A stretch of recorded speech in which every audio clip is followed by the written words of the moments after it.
good. Hello, welcome. Welcome back to another episode of the Infinite Podcast. Wow, what a week. Apparently the Twitter's been going off and I missed a lot of it, but Holly's been filling me in, so it's been a very interesting day. But before we jump into everything, because I had the topic list set up, and now we're going to be adding a whole bunch of other stuff to it, so we'll have to trim some of the fat. Holly, how's your week been? What have you been up to? How's things? What's going on? I'm sick. It sucks. I hate it.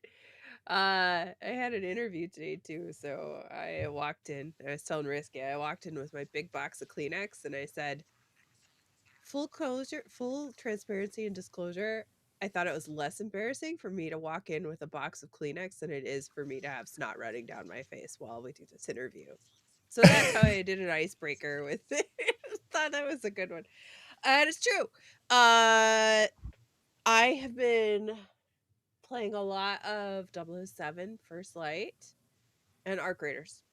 That's pretty much it. That's what I've been into. Playing those two games and enjoying them both very, very much.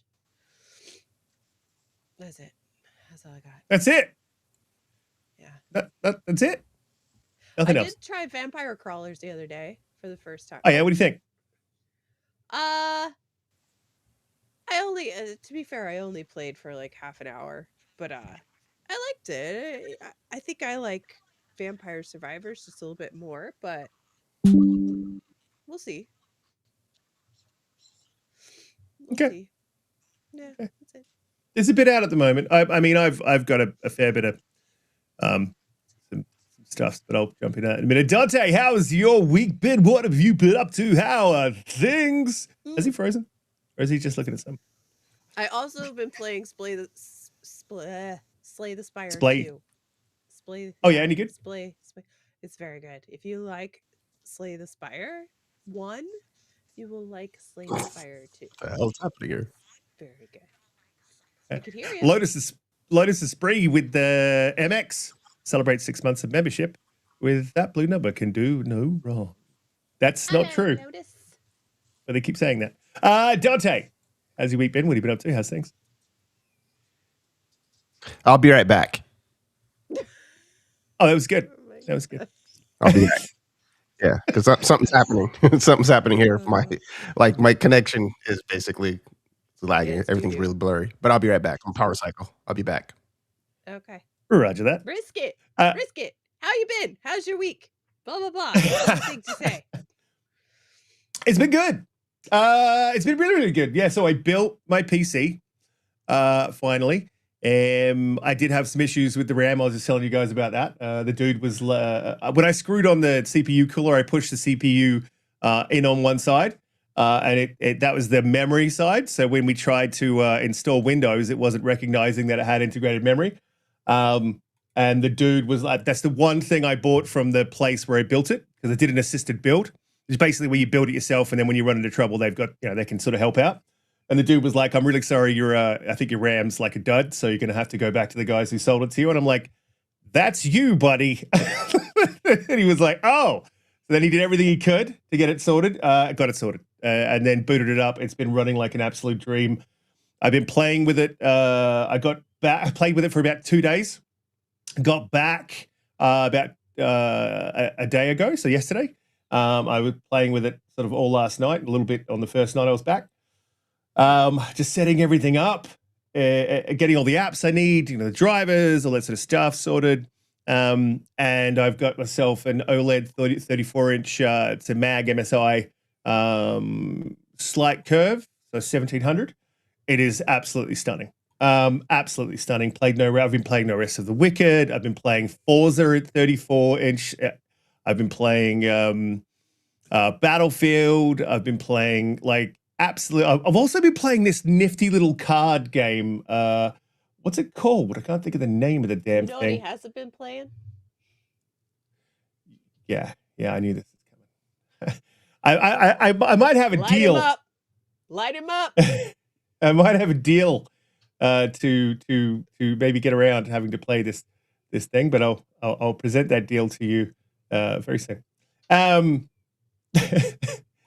Oh, I haven't got it in the actually I haven't installed the game on the 5090, but I also bought a 4060 for being away. 4060 laptop. I got it for 850 Australian. I think that works out to be maybe 400 or 350 US Probably sort of five. ish. Probably about 5. Yeah. Yeah, about 500. Yeah, 4060 runs absolutely sweet. Got it an absolute dream. It was used by an ex-developer because he had all the C++ stuff on it. Anyway, I've been playing Black Jacket, and it's Blackjack, but you're in hell, and you're playing against souls, and it's sort of a roguelite, but it's also every card has a different thing that you could like not every card, but like a lot of cards have like excess things. So maybe you can put down a card, and it's a ghost card, so you can put another card on top. Or like it steals. Games. Oh yeah, I Blackjack is really, really good. If it's a good one, I'll definitely play it. But honestly, I highly recommend it. Did you play Slay the Spire? No. It's on Game Pass. No. Oh my gosh! But it's like it's a deck builder. You know, where you fight with your cards. Yeah. Utterly fantastic. Utterly fantastic. I'm looking at it right now. This is the fantastic thing about this PC is it can handle, I can open up at the Xbox app and it won't just be like, brr. I can actually open the Xbox app and my camera won't die. This is amazing. Everything's running on the 5090. Brought to you by... Yeah, I mean, I am still the last console purist. No, but... yeah. There's another one. Why don't you read BT Maverick's member chat? BT Maverick 707 celebrates 7 months of membership. Time for Riskit to play and finish Cyberpunk. Yeah. Well, my deal is not why did I never finished the Witcher. What if I just played The Witcher to completion? I don't care about The Witcher. Yeah. That is unfortunate. I don't care about The Witcher.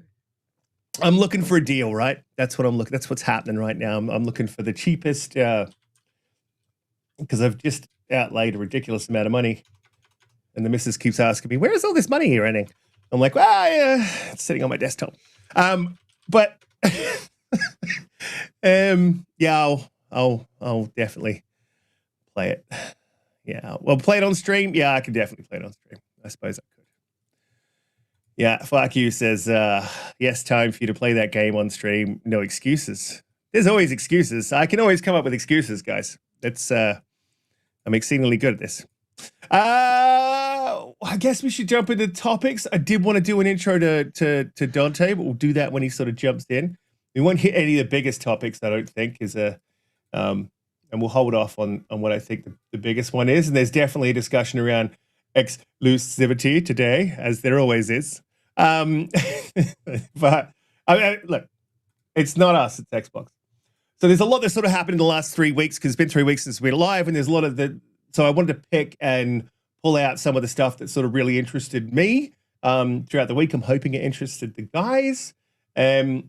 But I guess the one we can start with is the Elite 3. So if you don't know, I don't have an Elite controller, and everyone's every time I say that, everyone's like, "What? What are you sure?" But I just was waiting for the Elite 3. There was rumors of the Elite 3 at the beginning of the gen, and I don't know. I just been holding off, man. I know that those bumper bars break all the time. I want it, if when I buy a controller, I want it to last, like a decent amount of time. So that's my concern. Holly, are you going to say something? No. Okay. So I'll bring this up on screen actually because it's probably easy to talk about if I do. So it'll be a topics list. Then I'll pop us over there. So if you're looking on screen here, you can see like there's some photos of the Elite 3. I am not sold on the shape of the Elite. It looks a bit steamy, like a Steam controller. Looks a bit fat. It looks like it's like the pregnant Xbox controller. I like that. Obviously, they're going to have a bit of functionality with a mouse wheel. I literally also just bought a new mouse. It's got an infinity scroll. I love it. So that'll be, I guess, decent, right? So you're going to need a lot of scrolling if you're going to be accessing PC games. Yeah, great. Modad said, the 3 looks like shit. Yeah, man, I'm not sold on the look of it. I guess I'd have to see how it felt, so I needed to dip in. If you can see down the bottom there, I might see if I can just zoom in on this a little bit. If you can see down the bottom there, I got this particular, this is all in Brazilian, so it was a Brazilian patent that got released. So a lot of people say, and I hope it's sort of, not true, but I mean, it's out of the patent, straight out of the Brazilian government, their patent office. I translated the, thank you, AI. That's where all of our GPUs are going. I translated the picture into English so that we could all see what it actually says. There's obviously a pairing button there, no biggie. There's a local mode and a cloud mode. And this obviously comes off the back of a whole bunch of new cloud controllers that look very much like the Super Nintendo controllers, the odd looking things. And I guess one of the other things that was sort of raised is people complaining about the battery pack, but I still believe you'd be able to use the AA's or the batteries in the back there, so not super concerned there. Maybe it looks like it's got those 2 paddles at the front as well as the paddles on the bottom. It looks like it's also got those 2 switches on the bottom, which I think control the sticks, but correct me if I'm wrong, if they reduce the sensitivity of the sticks or heighten the sensitivity. I don't know, look, functionality wise, this looks like pretty good. Shape wise, not super sold, and I would need to see how it feels. And I mean, I think they've got the literal perfect, it's sort of the perfect controller, right? Like that's, it feels like it got fat for no reason. Holly, how you feel? I thought the same thing. I thought I was the only one that thought the shape on that looks off. It just looks off, right? But I guess there's some speculation around this being what they called it, a premiere instead of an elite. So it's kind of like a third alternate in the controller space. There's also that cloud controller. Did you see that one? Yeah, the Super Nintendo controller. Yep. Yeah. Which rubbish. I don't know what that's for. But so I don't know that this is replacing the Elite. This is just another alternative, which I mean, after having an Elite, the batteries in that thing are so darn good that like the thought of even a rechargeable pack or straight AA's, any of that stuff, I just don't want them anymore. I just want the battery that's in the Elite that's currently there. And I don't know. It's hard to tell. It's a prototype, it's a speculative prototype at that. It's not the final form. It's more about just making sure that the functionality of it is spot on. It passes all the tests that they do on it, et cetera, et cetera. I'm sure it'll get prettied up a little bit in final form. Well, yeah, I hope so. But like, it looks like the actual grips are shorter. Right? Yeah. And that to me, I think, like, just looking at let me bring it back over here. I mean, just looking at the grips. Why does it not want to do this? Just looking at the grips on here, right? If you have a look. Mm-hmm. Right, it's not a huge amount of difference, right? But that's literally just just getting to the bottom of my hands, like my bottom fingers. Excuse my ugly fat fingers. But the bottom of my hands are just outside the top. So if that thing gets shorter, I'm literally holding it with 2 fingers, and that's not. I don't know. Are you supposed to be freeing up your hands and holding it with the bottom 2 so you can paddle, or what's the? I'm not super sold on it. Donte's in the chat. He's still figuring out his internet. Yeah, look, I'm a little bit excited. I agree with you. Probably not the final form factor. I hope that they, functionality looks cool, right? Having scroll wheels. It's going to be on PC. I don't We're care about going to. those wheels. That doesn't that I don't know what those wheels do. I think one of them is a sound thing. I'm more interested in making sure that it has haptic feedback like the PlayStation controller does. And then the other there's no pad on it, right? Like the PlayStation controller has that pad, the tap pad. Yeah. And you don't necessarily need to completely emulate what the PlayStation controller has, but there are functions in that tap pad, right, that are useful in gameplay. So it's like, well, if you emulate the haptics, but you don't emulate all of the other things that come with the tap pad, you're still not like, you have to do something else to wow me, and a cloud button ain't it, right? So I don't know. Like I want the haptics. I like the haptics with the tap pad, except the stupid microphone and the volume coming out of there are good things that they use for the speaker, right? With Astrobot, when you can hear like the plinking of the rain on the controller, things like that. Very clever, right? I don't want the mic because every dude in the history of dudes that plays Call of Duty on a PlayStation controller, there's so much background noise coming through that thing all the time. Nobody ever shuts them off. It's so annoying. Yes, Bobby, I'm talking to you. Shut that thing off. But Yeah. so I don't want that. I don't want that. And I don't want to blow into my controller. I don't want to do that.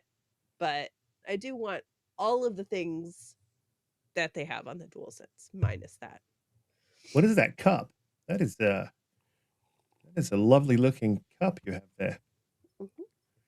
It's got glitter. That is nice. Glitter. Yeah. It's actually a candle holder, and I said, no, it's a cup. Oh, one of my key lights is blinking for absolutely no reason. It works. Use the candle holder for a cup. I like that. Waxy feel. Yeah, look, I agree. I like the haptics, and when this whole tribalism thing was like, haptics are bad. I'm like, yeah, I mean, like, depending on what game you're playing, like, I don't want haptics on Call of Duty, and I turn them off. Well, I haven't played Call of Duty on PlayStation, but I would turn them off for any first-person shooter. Turn them off for that for Concord, just because it made it. Well, why is that flashing? You have to excuse my stupid key light. Yeah, I turned them off for that. But in a single player game, are you annoying? That thing is annoying me. For a single player game, they're amazing. Like Astrobot was like one of the best uses. The original Astrobot was the best uses. I think they could have got more out of it in that second Astrobot. So yeah, look, I want the haptics. The shape needs to just go back to what it was, but maybe they can't fit everything in there. The scroll wheel, Holly, I think. Yeah, if one of them's for audio, get rid of one. So if you've got more space, but you need a scroll wheel for PC, right? If there's an opportunity to go on Windows, I know Grey Monad in the chat will say he doesn't think it's going to be be able to access actual Windows, but I sort of think it will. And if there is that functionality there, then you can stop blinking. You're going to need a scroll, right? So same as any mouse. Otherwise, you're going to be sitting there for ages, like slowly moving down. Don't know if you ever jumped on the Microsoft Edge browser on the Xbox, but it's painful, right? So, yeah, I like the functionality. Who cares about the cloud mode? That's just ridiculous. This focus on cloud is strange to me. I'm going to turn that key light off. Before I do, Donte, welcome back. How are you? What's going on? How's things? What have you been playing? What have you been up to? How's it? What's up, everybody? Yeah, everything's been good, man. We're winding down till we get to showcase next week, and looking forward to that. What have I been playing? I've been playing. So I finally finished the main campaign for Crimson Desert. So it was like 200 some hours in that. I think I got some other stuff I can still go do, but like I got to the point where I was kind of overpowered. So it's kind of like, all right, like anything else I'm chasing is just going to be for exploration's sake. But I was powerful enough to go and kind of defeat any boss that I was coming against without having any major issues with it. So I went ahead and complete the campaign on that, and I'll probably return to that later for some of the other side content stuff, because it's like a lot of stuff on the east side of the continent that I just haven't even done yet because I was spending so much time on the west side of the continent from south to north. After that, then I got wrapped up in Forza Horizon 6 because it's just a great, amazing, addictive game. So I've probably put a good 20 to probably 30 some odd 40 hours into that, maybe more if I'm being realistic with myself. And then now I'm playing James Bond, the First Light game, and I'm really digging that. So far, man, it's just been What do you really think? good, consistent, good games after good games over the last few months, So it's been What been a good are you time. thinking about Bond? Because I'm sort of on the fence about it. It sounds like it's espionage-y, a little bit of action, not enough, Yeah, yeah. maybe. Yeah, I would say like for me, like it's obviously like it's an origin story, right? So it's like him getting recruited, straight out of the military after an operation and then becoming like an agent. So if you like people who are probably going into it saying like I've played Bond games before and they don't want to feel like they're being handheld at the beginning of it, probably would have gripes, but to me, I'm like I embrace that portion of it, right? To kind of see like this young recruit becoming Bond.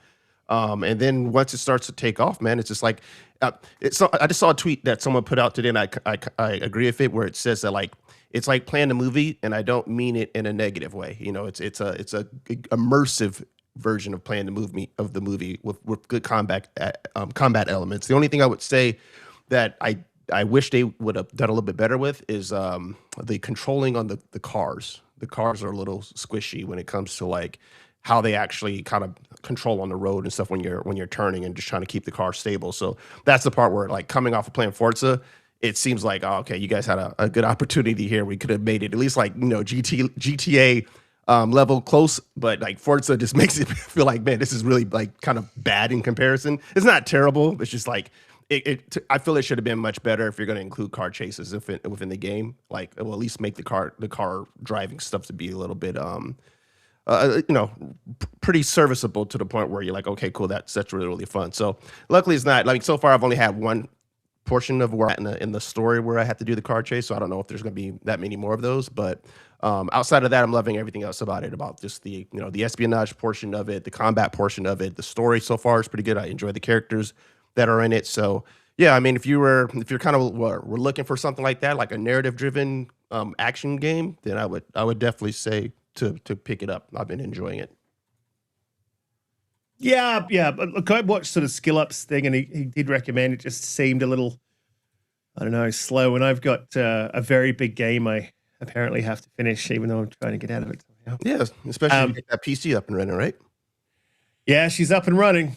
She's up and running, but Somebody needs to make good on a deal that they made, right?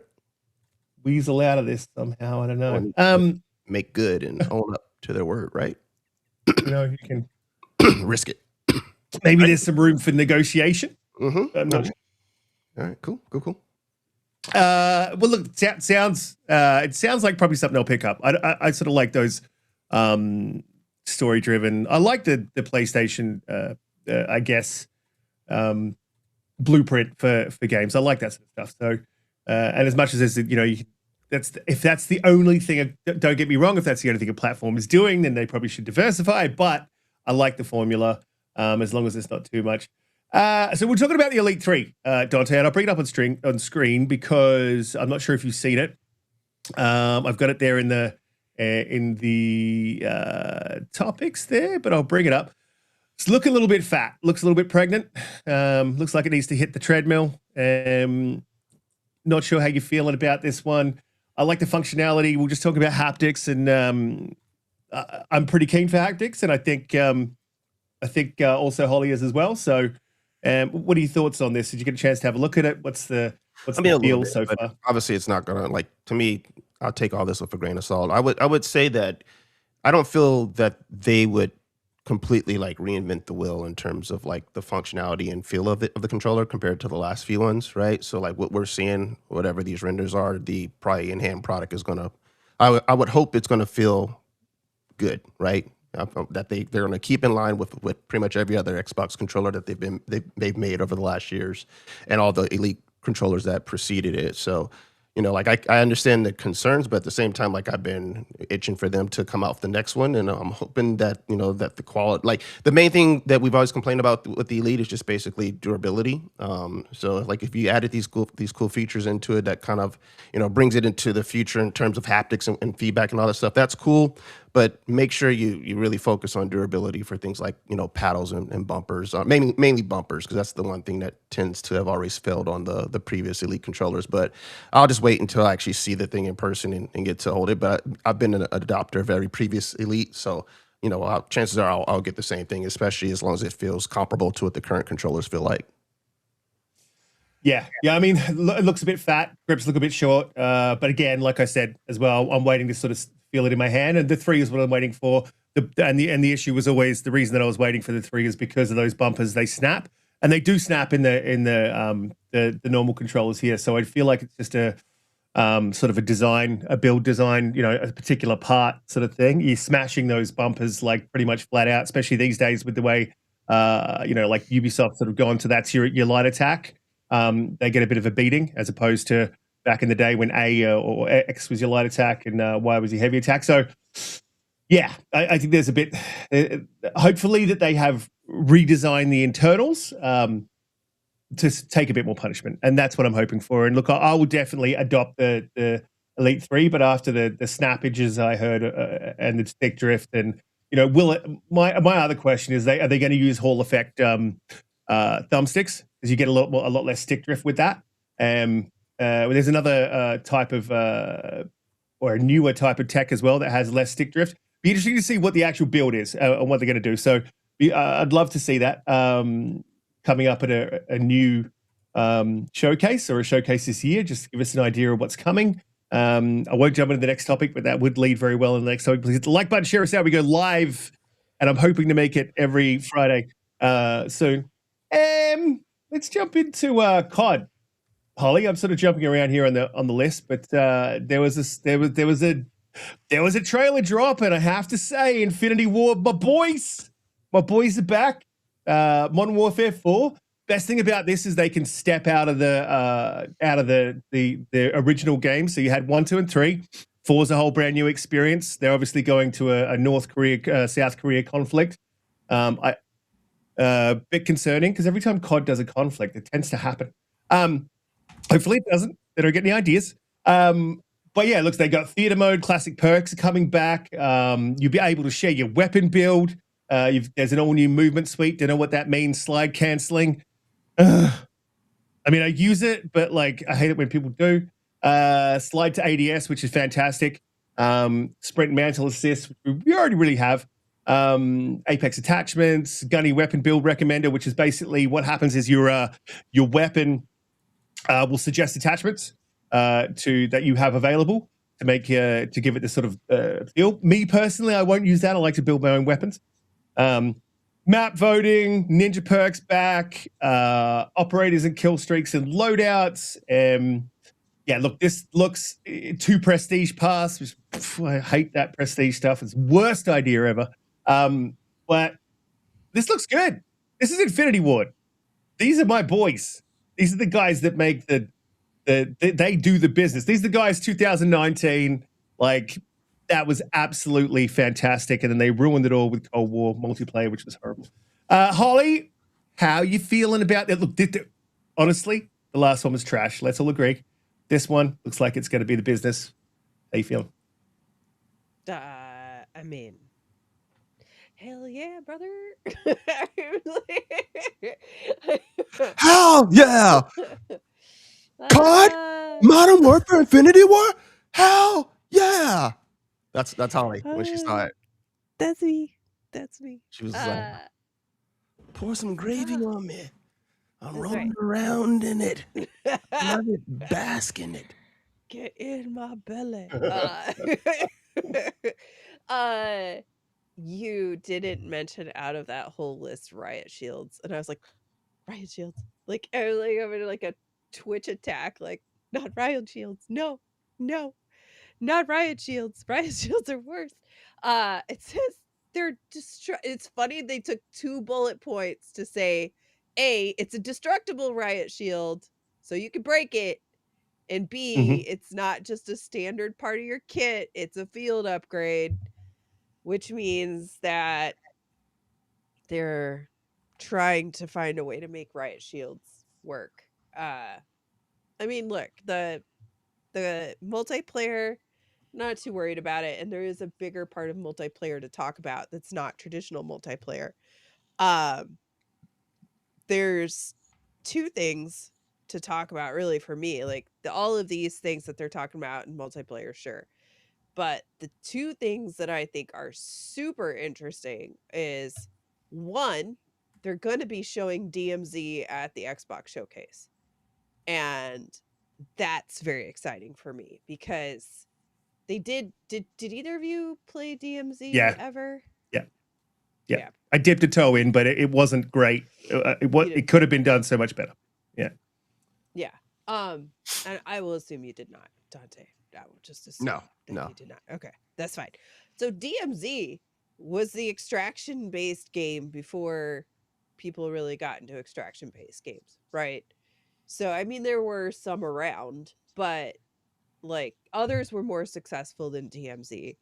But DMZ was actually, it was fun. It was a good time. I really enjoyed it. But it needed work, and the player base just wasn't really all there. It was too disjointed. So now that we've had an Arc Raiders and we've had Marathon, for better or for worse, we've had we know that Fortnite's building an extraction. We know that I think Battlefield is building an extraction. Halo's building an extraction. Like, that's, it's the new battle royale, right? That's where everybody's going. But Arc Raiders came in and set the bar, and it's really high. And so it will be interesting to see how they take old DMZ and revamp it. And hopefully they're taking a lot of the cues from the new gen of extraction shooters and put, their own coat of paint on it and make it something more enticing than the previous DMZ was for a more majority. But beyond that, there's the campaign. So I don't know if you want to talk about DMZ at all, but that was me. Well, I think adoption was the problem with DMZ. You basically boot up into DMZ and you be by yourself, and that's it's not. Well, you'd be going squads of 3. The interesting thing though is that they're so all in on DMZ that they're showing it at the showcase. Like, I feel like if they were a little unsure about DMZ, or they weren't really going to highlight, because even before they didn't like make it a big deal. They just kind of were like, oh yeah, we have this other thing, DMZ, right? And threw it in there. But like, for them to bring it to the showcase, I feel like they're really like, they think it's going to be a big deal. I don't know if you think I'm right or wrong on that. No, 100%. I think if they're putting it out front, they've got a lot of faith in it. Like, whether they're right or not, that's a totally different thing. But yeah, I feel like they've got a lot of faith in it for sure. Yeah. Well, so go ahead. No, this is the way things are going, right? You're exactly right. We're into the extraction shooter. It is the new. It is, bless you. It is the new battle royale. So it's the new hotness. So I sort of expect it, but again, like, are we just trend hopping here? You know what I mean? Well, so like, everybody is. I mean, everybody is. Right. It's not. Halo is too. Unfortunately, probably Halo will be so late to the game because I don't think they started it until this spring. So I don't know. Maybe they'll be great. Maybe it'll come at the right time. But those trends, they come and go, and you're too far into development before, But then you're like, well, I have to put it out, even though the trend might be fading. That's a tough one. But yeah, I feel like campaign. If it is trend, sorry, just jumping again. I feel like they've got it at the right time, right? So like, it's not too late. it's the right time to do this. So I have a lot of hope for it, a bit of faith in it. Yeah, 100%.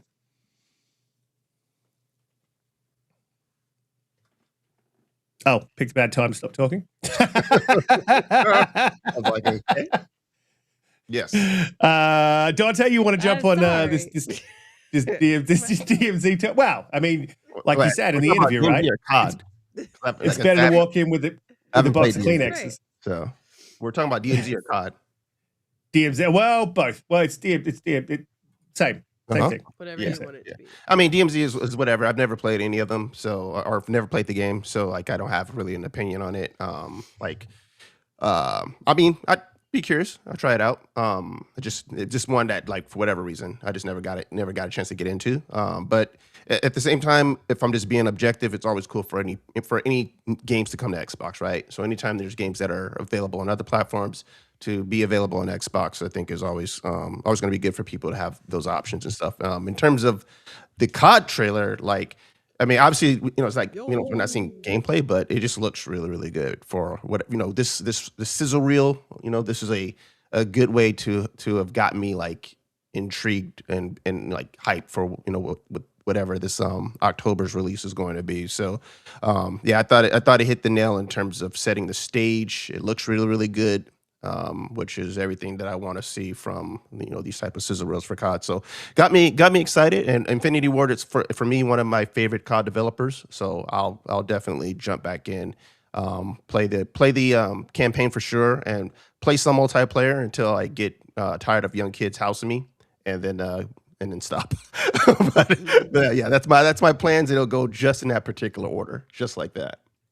I mean, I like the heavier feel of 2019, like the sort of boots on the ground, visceral sort of feel to that combat. But I also really like the Black Ops 6, a little bit more movement freedom. So I'd be interested to see what they do, because they were talking about movement. They said, new movement, like suites or something like that. So to me, it sounds like they're keeping the Omni movement and adding in some additional stuff. How much more can you add, though? That's what I wanted to, right? Well, they did cancel. They canceled slide canceling at one point, but that's back. Right, but with the Omni movement was really, really good, right? The diving, but and it was good, like, for a few streaming shots, right? People would be streaming, they'd do a dive, turn around, get a shoot. But playing the game just day to day, I didn't use that a lot, and I didn't see that getting used a lot. Like, I saw a lot of douchebags trying to jump around a corner and get their shot off. Sideways. He was sideways like this. Yeah, I saw a ton of those clips. How many clips did you send me? Clips. Yeah, a ton of those clips. Like, he came in busting like this, and he's just there's dudes who are doing that, which is the reason why I was like, nah, I'm not getting in that. I'm not getting out there to get ramrodded by a bunch of dudes who are just jumping around corners before I even came anywhere. So it's like, I'm not that young. But I mean, but this is the thing, like, it was pretty rare I got waxed by someone trying to pull that, and most times it'd be me waxing them, and I think it sort of dropped off because you're exposing your whole body when you do that, right? So you sort of you lose the one.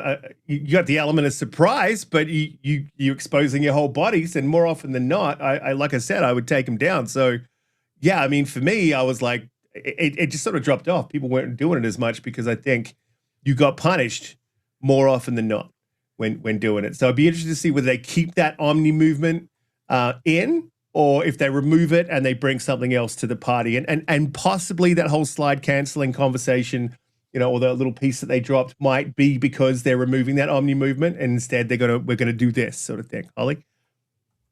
Boo. I like Omni movement. I'd rather have it in there. But do you use it? I do on occasion, but I think the Omni movement, if anything, it just allowed you to be a little more fluid in your regular movement too.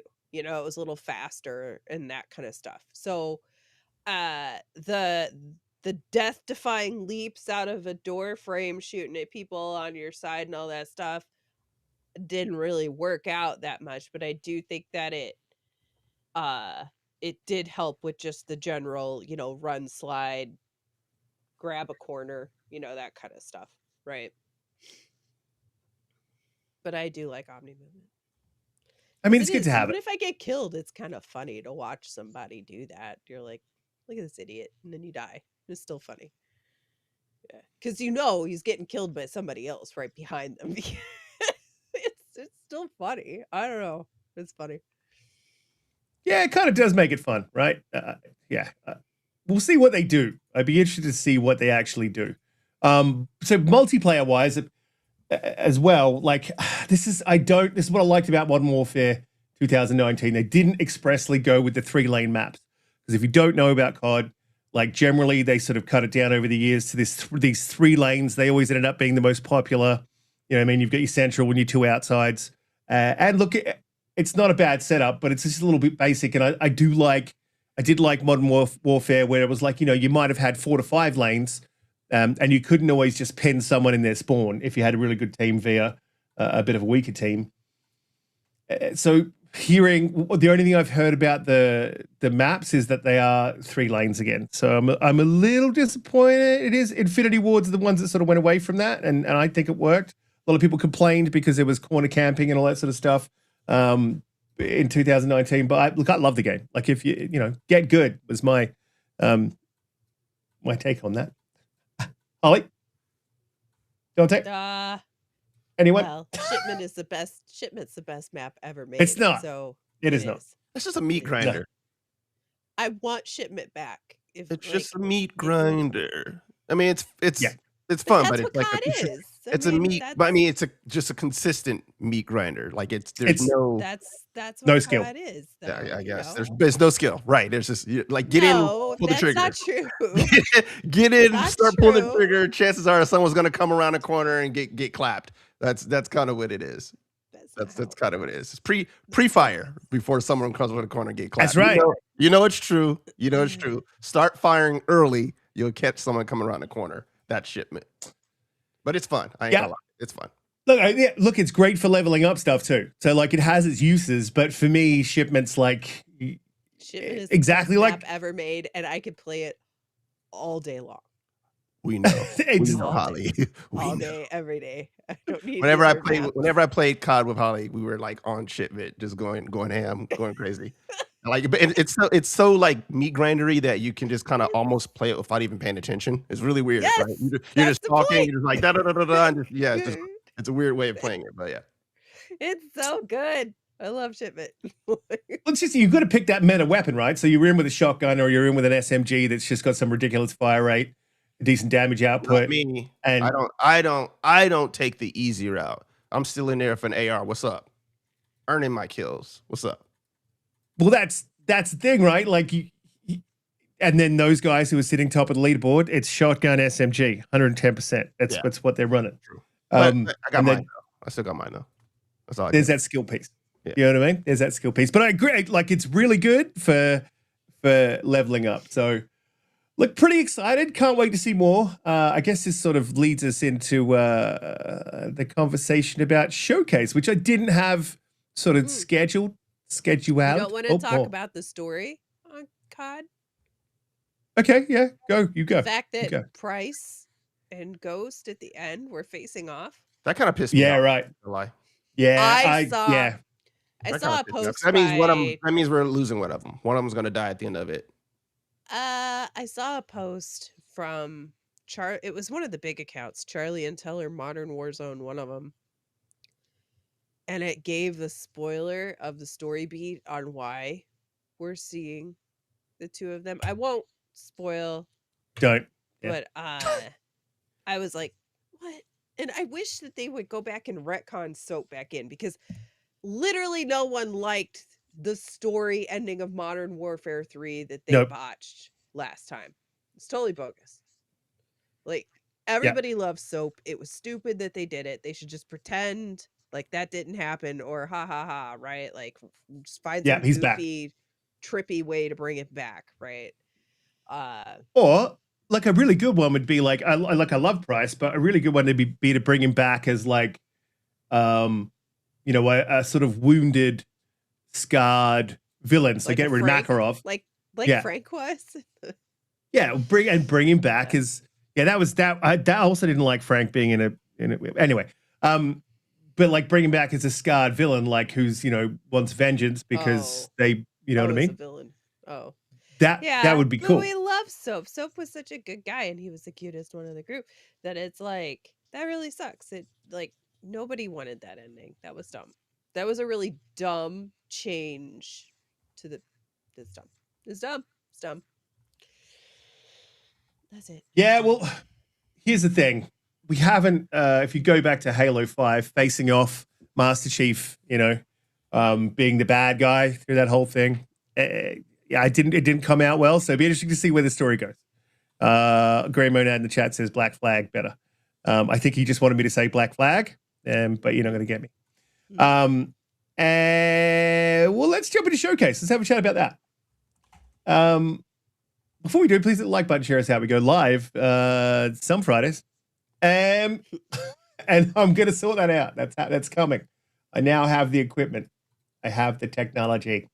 Look, let's jump into that Showcase. We'll also talk about PlayStation's State of Play coming up as well. So there was a lot of news about Showcase just pretty much before the show, or the whole day leading up to the show. But I've been asleep, right? So when I woke up, Holly's like, "Do you see what's going on?" And I'm like, "What?" So it was pretty interesting to sort of see what was coming up. So there's a couple of things to talk about here. First of all, so what they're showing is, I believe, is we'll see a bit of Halo Combat Evolved. I think we'll definitely see that. We're obviously going to see some Call of Duty. Definitely going to see that. We know we're going to see Fable, and the reason why we're going to see Fable is we can talk about that in a minute. And we're going to see a lot of Gears E-Day because that's the direct afterwards. What else we see? I think obviously they've got Minecraft Dungeons in the graphic, so we'll probably see a bit of that. And maybe what's up and coming for Forza 6, which has been absolutely fantastic, by the way. They just knocked it out of the park with that. I think when you've got a good formula, there's no need to play too much with it. And I think they sort of nailed that. They nailed the feel of Tokyo. So, yeah, look, honestly, I think Xbox has been on fire with games they're releasing and what they're doing, like the communications with the community. Now, speaking of that, obviously, this sort of feeds into as well. Matt Booty did a podcast with the Xbox podcast, which is not the true the podcast, I have to say. I know they say that, but it's not the real one. This is the real one. But in that, there was a weird conversation. And so, Donte, we're going to end up on your favorite topic again. So in that, Matt Booty said a couple of things that sort of piqued my interest. And one of those was a couple of things that you should be aware of is we're not going to be talking about strategy at the showcase. So he's very clear on that. Why that's weird to me, I mean, Holly's going to disagree with me because we had a little chat before the show, so it's going to be an interesting back and forth, and I want to see where Donte's at because I don't know yet. But it's a very weird thing to say because they've never talked strategy at showcases. That's never what showcase has been about. I'm doing what Phil Spencer used to do. It's never what the showcase has been about. Hate how they call it showcase without the in the front. It's really annoying. But it's never been a thing, right? So why is he making it clear they're not going to talk strategy at the showcase? There must be a reason for that. That was then backed up with a question from one of the presenters. Not as good as me, I must add. From one of the presenters, I would have asked way better questions. And he said, is there going to be platform logos and are you going to be showing where these games are going to be available? And Matt said, yeah, we're going to continue doing that. We're going to make sure that you are going to be able to see where these games are going to be available. So there's a lot happening with Showcase, right? And there's the Showcase. God damn. And there is another thing that we need to talk about that's in the Showcase after this. But I think that that's very weird. And the reason that I think they did that is because they will not be displaying a PlayStation logo now maybe there's a Nintendo logo, who knows? But I don't think that Gears E-Day is going to PlayStation. I think it's going to be exclusive. I'm pretty certain about that. I am going to do some legwork and see what I can find out. But that's my thoughts on it. Very strange to mention that you're not doing strategy at a showcase because you never have before, so there's no need to say that. And then the question from the presenter, who was obviously inside Xbox and would know some of the goings on, asking about whether they're going to be displaying where the games are going to be available at. So, Donte, did you get a chance to see that podcast? And that was sort of the meat of the podcast if you did miss it. I saw that portion of it because that clip is kind of going around right now on socials. So to that last part real quick to address it or my thoughts on it. It's interesting that he said that about like, this is kind of, they want to continue to maintain that transparency going forward, but it almost seems like her recent post contradicts what he said, right? Because her recent post basically says, seeing the feedback on logos, it was a miss and I own it. We are talking about how to adjust for future Xbox shows. So I'm kind of like, is that contradicting what Matt Booty said? But anyway, well, that's neither here nor there. I think the reason why that he specifically mentioned that, or the reason why that question was kind of queued up for him, is because since her arrival, right, the focus has been about bringing the brand back. And we know that they have been purposely doing outreach and, kind of getting feedback to figure out like what it is that the fans want for Xbox going forward as a platform and an ecosystem, right? So that's been, I think, one of the things at the main forefront, right, which is basically exclusivity and also not plastering like PlayStation's logo on the games that are going to be releasing or whatever, like focusing on just like the Xbox logo for the most part, which again, it's kind of silly. If it's going to be on PlayStation, the idea is you got to sell the game. So people who aren't going to go buy an Xbox and only own a PlayStation, it's important for them to know that like, oh, this game will be available for me on PlayStation. But at the same time, I can see a counterpoint where like, PlayStation can then show that game themselves at one of their state of plays that says, hey, by the way, we're also getting this game, and they can leave it up to PlayStation to go ahead and do their own kind of advertisement to their fans. But I think that is the reason why he mentioned it with inside of that interview, is because that has been the two questions that have been at the forefront of people who've been looking at what does it mean about Xbox bringing the brand back, right? What is your focus? What are we doing? And are you going to basically focus on like brand recognition things, which is basically make it seem like it's a first-class citizen, right? You're focused on the Xbox customer. So therefore, what's happening with exclusivity, and then what's happening with making sure you're not trying to play like kind of the Xbox has been the nice guy in the middle, right? Which we're gonna like PlayStation can know a game is gonna be on both Xbox and PlayStation, but they're never gonna show that like it's also available on Xbox, right? They only will show their logo at the end of whatever game that we all know is multi-platform. So they're kind of, we wanted the same thing. Like why are they getting a different treatment compared to what Xbox would do? Like they're purposely trying to kill Xbox, and you guys are kind of playing nice. But I mean, Xbox has to play nice at this point, at least, right? They have to basically show that, like, hey, we want these games to sell. So therefore, hey, if it's on PlayStation, we're going to show you that's on PlayStation. So that's the reason why I believe it's coming up, because that has been what people have been wondering. And to be quite honest, they put that out. Right, we've seen enough tweets from Asha and from people at Xbox talking about the brand being back and focusing on the brand. So if you're doing that, you got to expect that people are going to want to know. These are the things that we're echoing in your comments when you ask us about stuff. Are any of these changes going to happen that we're seeing like real time, or is it like you can't do it right now because there's contractual things that are already said what certain games are going to be, but in future you adjust a little bit so that way your fans feel like they have a reason for why they're purchasing your hardware and staying within your ecosystem. So that's why, that's my thoughts, at least as to why he mentioned. So I mean, just to jump back in again as well, like, so I watched a little bit of the Xbox 2 podcast this morning just while I was getting ready for the show, and I was listening to Jez, who, like, all love for Jez, met him in person, but like, who unfollowed me after this 4 Games podcast because I didn't change my opinion, and I shouted it loudly from the rooftops that this whole exclusivity, going away from exclusivity, has and will do brand damage. I have been consistent the whole way through. You guys know I have, and then I heard him today talking about how this shift away from exclusivity has done brand damage. And that's not to say that he didn't think that or hadn't said that. That's more to say I saw a lot of Xbox guys shifting away, not wanting to. I know Donte didn't want to as well, like shifting away from speaking about this. But I think to get to the change that I want to see, which is I want to see Xbox go back to exclusivity. It has to be talked about. But again, it's very weird.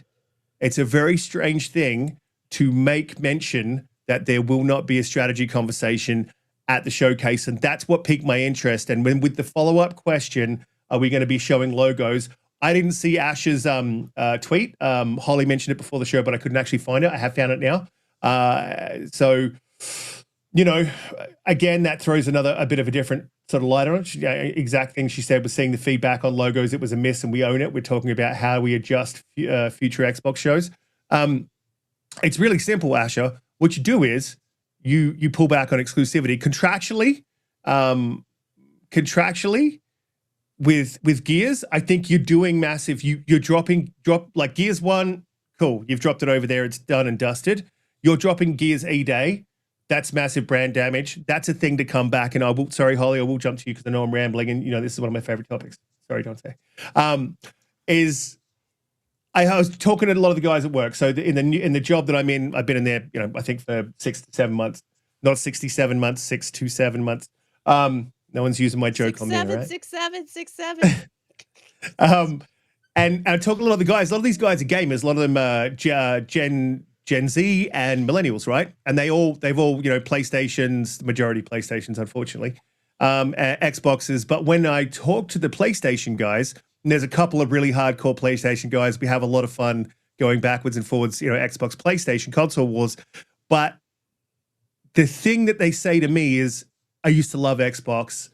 I had an Xbox 360. It was great. And, you know, after the Xbox One, I went across to PlayStation XYZ. And the game that gets mentioned almost every single time is Gears of War. That's a game you can pull the nostalgia out and get people back to the console. Or at least, you know, if they're not leaving PlayStation, they're looking at making that second purchase, you know, or they're getting on the PC Xbox app. Now, I would also, I mean, I know you guys are going to be like, whoa, wait a minute. Now, I'm just dipping my toe in this PC sort of thing with a 5090, but I have to do it. Tell us again what you got. What you got there? It's a 5090. Huh? Remember, y'all, this is the last console purist. It's a pure console, a 5090 console. But so I even think that maybe it might be a thing, like with the vamping up of, they've just released, I'm not going to get to this in the topics, but they've also just released the Xbox experience thing on PC, right? Where it's like, has that console rolling feel out to Windows 11. Yeah, and it's fully rolled out, so everyone should have that available. And if you don't, hit me up because I've got a trick to make it trigger. We were making it trigger before it was rolled out to us. There's a really quick thing you can do. Anyway, I would even be for if they were like, look, we're not putting it on Steam for the first, 6 months, 3 months. We're keeping it exclusive to the Xbox platform to bring people into our ecosystem. So I would be all for that. Windows Store and Xbox console, not Steam? Yes, and not Epic. I would be 100% for that. Like, this is one of those games. There's another one of those games coming up as well. This is one of those games. And if it's a contractual agreement, break it. Pay the money and break it. Because that to me, Gears is Xbox. Halo is Xbox, Fable, not quite as much, but is Xbox. These games are Xbox. And when you send them to other platforms, you do brand damage. It's as simple as that. Like, you can deny it. People can deny it all they want. I've had plenty of arguments with people, but the fact is it muddies the waters, and I don't want to see it, even though I've got a 5090. Holly? What's the question? I just wanted to say 5090 one more time. Look, oh my goodness. I guess the question is, Holly, so we disagreed a little bit at the end of the show, so I want to get your opinion on what you think that podcast, those conversations were all about. The specific two things that have been going around, but also I'd like to know, with Ash's tweet, it does throw a little bit of shade on what I was saying. So, maybe there's a little bit of gray area there. Donte, I 100% agree. It probably is a contractual thing. So, Holly, how you feeling about that whole conversation? Why it happened, how it happened, what does it mean, all that stuff? I think all of this shit is so dumb. It's honestly what I think. Look, Villanor. What? my opinion is this. There's, first of all, just regarding Matt Booty coming out and saying what Sorry he about did that. in that podcast. It'll pop Clearly, in a they second. set him up to have, stop it. they Sorry they about set they set him up with that question to Yeah. have it there, right? It's not like you walk into an interview and you don't know what the questions are going to be. You 100% do, especially for a guy at that level, because they have to pre-approve a lot of the questions, and they probably planted that question because they wanted that to be there, right? Um, but in reality, Asha and Matt have only been at the helm for what, 2.5 months? Something like that. 3 months, maybe. Like, there's no way that they know what their final strategy is going to be. And Xbox has been flip flop, flip flop, flip flop, wish wash, right? Like, that they can't come into their regime and do the same thing, right? If they're going to implement a plan and sell a plan to their bosses and to the shareholders and to the fans, everybody, they have to fully vet it and know what their metric is to know the success that they're going to be looking for in that plan. You don't do that in 2 months or 3 months, right? It takes a long time, especially when you're not from this particular industry. You know how business works, which is great. And there have been a lot of successful business people that aren't gamers run gaming companies, right? That is a thing that can happen, but you have to know the industry. So it's going to take her a little bit of time to learn all of that, to know all of that. And so they're doing this now because it's being consistent with what's already in place. They don't know what their final strategy is going to be, but in order to not make things weirder, crazier, all of the things, they're being consistent. Now, where she stepped on a rake is not today. That's not it. It was when we were first like introduced to Asha, and she had all of this goodwill PR, right, responding to people on Twitter and all of that, and there was like this huge social burst at the beginning, which I get, right? It's a fresh day, it's new optimism. She's really trying to engage to show fans that she's in it and she cares and all that stuff, and builds, kind of some of that brand back up. Totally understand. But you have to be so, so, so careful with what you say in all of these things. And I'm sure she's doing her best. And she did a really, really good job. It's just super unfortunate that this one response where she just wrote, "Hear you," which literally means nothing except I heard what you said with Yeah, I my hear you doesn't ears mean I'm or gonna my do eyes. everything that you want me to do, right? That's all she I'm said. paying attention, I'm listening to you, we'll make I decisions. I acknowledge the statement. That's Right, exactly. literally all it says. And people are taking this and running with it like it's Godspeak, And it's crazy. And like all they're doing is setting themselves up for more disappointment and more upset. And I'm not saying that that won't happen or it couldn't happen, that things will go exclusive. But why do you care that much, right? Like, what is it that there's so much riding on all of this for you personally? And then B, like, you shouldn't set yourself up with this expectation off of literally just an acknowledgement of a statement Well, you mean me? versus not Or you mean everyone? but the Also you. people. You were probably also one of the people, right? But I'm speaking to you. But like, why set yourself up for all of that disappointment again? Why not assume the worst and be pleasantly surprised when something changes, right? Like the the problem is, and like, we can talk about exclusivity as a business rationale, and that's a great conversation. But then there's also the other side where people are just using it to fanboy and to console war and all that stuff. And I don't have any patience or space for any of that stuff. And the problem is you're in 50-50 with all of that stuff. So, uh, Hollywood, you have no idea what you're talking about. You're just a typical podcast. Okay, David, thanks. Like and subscribe, bro. Uh For real, right? Thanks, Dave. welcome. But it's just it's so it like expect, and here's the thing. So I think personally that you should show every logo. If you have sold the rights and you want, and want versus what we have right now are two different things, right? And Fonz is trolling. I know Fonz, you're trolling. But but like they should, if they already 100% know that that game is going to PlayStation, then it should be on the end screen, in my opinion. In my opinion, because one way or another, people are going to be mad. People are going to be mad that there's a PlayStation port for whatever game, insert game here.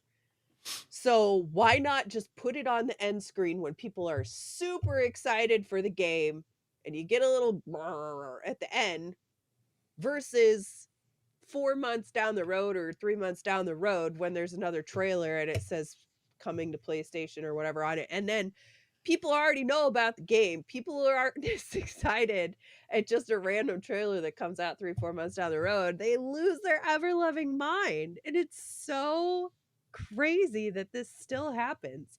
But like Sony and Nintendo, like they are so consistent and you know what they're going to do. So they don't have to put anything on the end screen if they don't want to. They put their own name, sure. So you're saying if they do it, why can't Xbox do it even though they might be porting it somewhere else? Well, the problem is that Xbox has been wildly inconsistent for too long now, and nobody knows what their strategy is. Nobody knows what their plans are. They are literally up in the air, and we're not going to know for a while until Asha, you know, puts a definitive track out there for people to see, or when she has implemented a game plan. So until that day and they have some announcement or some town hall meeting at Microsoft that people report about, whatever the case is, then maintaining consistency with at least what the previous administration did and showing those PlayStation logos if they're fully intending on sending those games to PlayStation is just the easiest way to cut through the BS and not have people asking and wondering and all of that stuff. And Xbox is the only group, the only console or media space that has that problem. And that's why it's different with Xbox than Sony or Nintendo. Right? Yeah. Why do they have that problem? You know, it's self-imposed, right? Well, It's let's be realistic. The reason why they had to go to the multi-platform strategy is simply because they were getting their ass kicked, right? You had to basically be able to sell some software because you were getting outsold 2-1 and still getting outsold 2-1 in the console space. So they were forced into that. If they could have played the console war game as Sony has been playing it, you know, since kind of the inception of the two platforms, and if they could have been successful where they weren't being outsold 2-1, they would have basically still stuck with exclusivity. They got forced into basically putting their games in all places to stay relevant and to keep the lights on roughly. And then so now it's kind of like, you know, you have to reassess as to how do you stop the bleeding of your fans, right? How do you stop the bleeding of your fans who need a reason to purchase the console? So I think like some of this is kind of a shot in the foot, but some of it's also dictated by what the market was doing. yeah, I mean that wasn't the response. I mean, you could, so the 2-1 thing, I think is not, it's not that relevant. Like you could be getting outsold 2-1, like say Apple versus Google phones or whatever, and still be making profit, right? Still be making bank. And I think Fonz sort of hit the nail on the head. At the time, they didn't have any compelling games, right, to bring people in. And when they finally got compelling games with ABK, and they started bringing, that's when they made that pivot. And it was the wrong time to make that pivot. If you had, it still matters when the cost.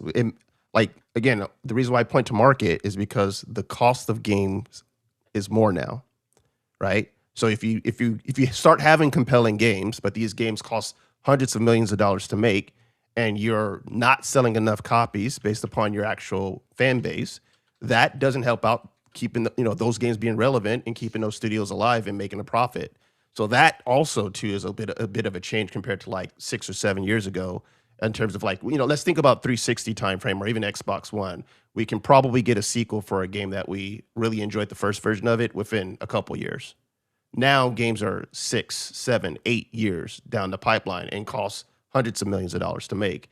So I think that does impact also, kind of like their panic, right? Their panic of like, what do we need to do to kind of justify the cost of these games, the studios, the overhead, and that was to go multi-platform. Yeah, and I think look, there's a lot that fed into it, I think, right? Like I think Fonz also said in the chat, Game Pass, player behaviors, purchasing, through this time we've had, inflation, times are tough, GPUs are being sold, things are becoming more expensive. There is a lot that fed into where Xbox has ended up today. But the reactions to those market pressures haven't been the correct ones, because what it all comes back to is they've done this brand damage. It's very like even talking to these Gen Z guys who are not like, well, one of them is definitely a hardcore guy, but like he's not hardcore enough to be in it like we're in it, right? We're hardcore of the hardcore, and he's like, why isn't that coming to PlayStation anyway? I've heard that so many times. And when you do that, people are like, it's coming to PlayStation anyway. There's no need. They've told people with cloud, with exclusivity, with absolutely every fiber of their being and their marketing is there is no need to get an Xbox console. That has been the message. Whether it's been indirect or direct, they have done that. And that is damaging if you're trying to sell a product. If you tell people there's no reason to have this product, why are they going to buy it? That's just a weird thing to do. Yeah, that's the bigger one to me, in my opinion. I think part of this is what Microsoft kind of wanted to a degree, right? Which is like, hey, we lose money on the hardware, you make money on selling the software. Why not put these games on places where people already have established hardware, so that way they can just purchase the games? So I think some of that was Microsoft's doing, and then Sarah and them with the this is an Xbox strategy.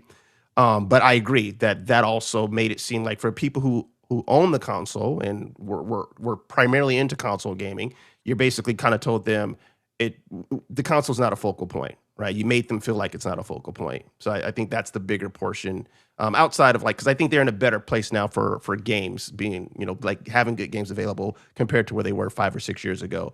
But that particular part of like making the console seem irrelevant, that is the one that fans had a salty taste in their mouth about, I believe. Yeah, 100%. I think it was a huge mistake for her to come out this afternoon and say, oh, we heard you about the logos.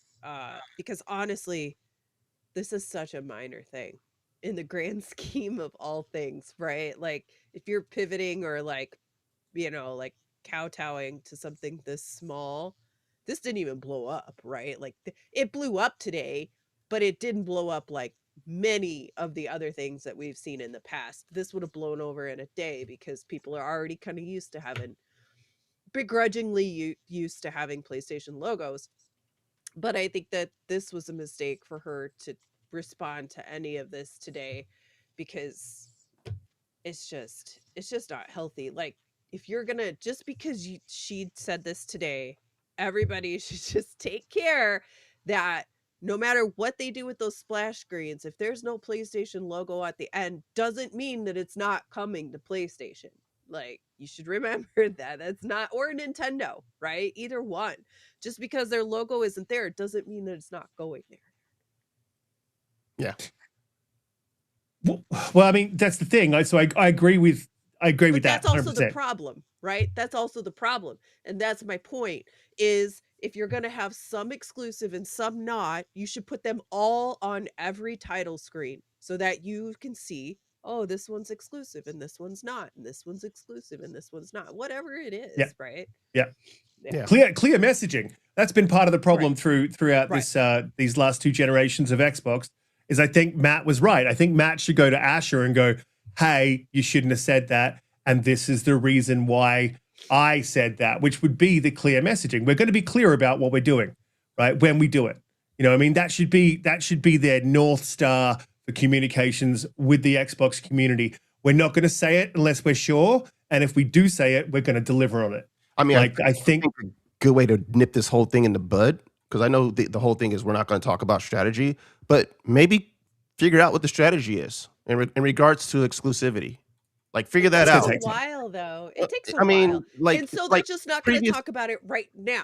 No, right? what I'm saying is figure that out and then get that out the way, right? Like, rip that Band-Aid off. If there's going to be certain games that you're like, hey, we are going to focus on bringing some exclusives, and these are the type of games that we feel make sense to keep them in-house, and these are the type of games that we feel make sense to keep them available on both PlayStation, Nintendo, etc., then do that. And then that way no one will be up in arms as to like, is this one going to be on PlayStation, or this one better be exclusive? Like, just rip that Band-Aid off, figure out what that strategy is, get the announcement out there, and then going forward, no one's going to care when we see the fact that a game's going to be on both PlayStation and Nintendo, Right. and it's an Xbox, made game, right? You just be like, oh, okay, cool, we already knew that, right? You're letting me know that maybe if, like, let's say Gears going forward is going to be exclusive, you're telling me specifically that Gears is going to be exclusive. If Halo's going to return to exclusivity, you're telling me that. If some new IP comes out, it's going to be that. Like, rip that Band-Aid off and be a little bit more concise, and then people would stop.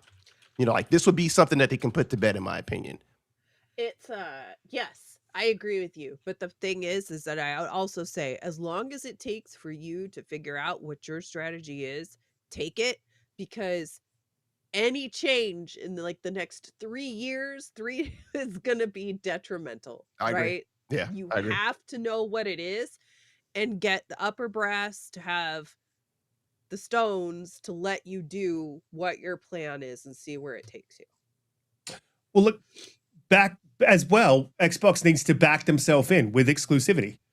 Like, that's saying we believe in the brand, we believe in the developers, we believe in the games, and we believe in our console. And look, so one of the things that Matt also said was, hey, we're not going to be talking about Helix.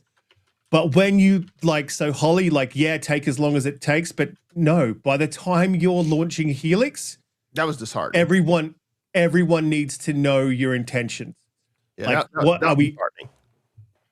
I'm sorry. That look- took a little bit of sale out of the a little bit of win out of the sales coming into the weekend, to be quite honest, because I felt like if you're definitive about focusing on the console, right? Because that was something that she said, right? Focusing on the console. If you're definitive Right. about that in terms of repairing the brand, some information about whatever the next console is would have been. This would be the perfect time, even if it's a year and a half from release. This would be a perfect time to tease something.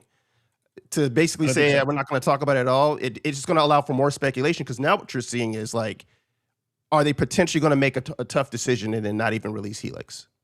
If Fonz can just block his ears for a minute, because hopefully he's got a short memory, right? So I can't believe I'm going to say this, but it's not the perfect time.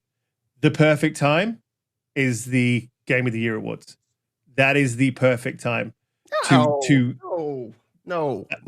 Look, I would have agreed with you, but it's more eyes, right? No, You I want mean, as many. but this one draws a lot of eyes. Their showcase for the last couple of Sure. years, 3 or 4 years, has been the biggest thing happening around this time of year for summer, right?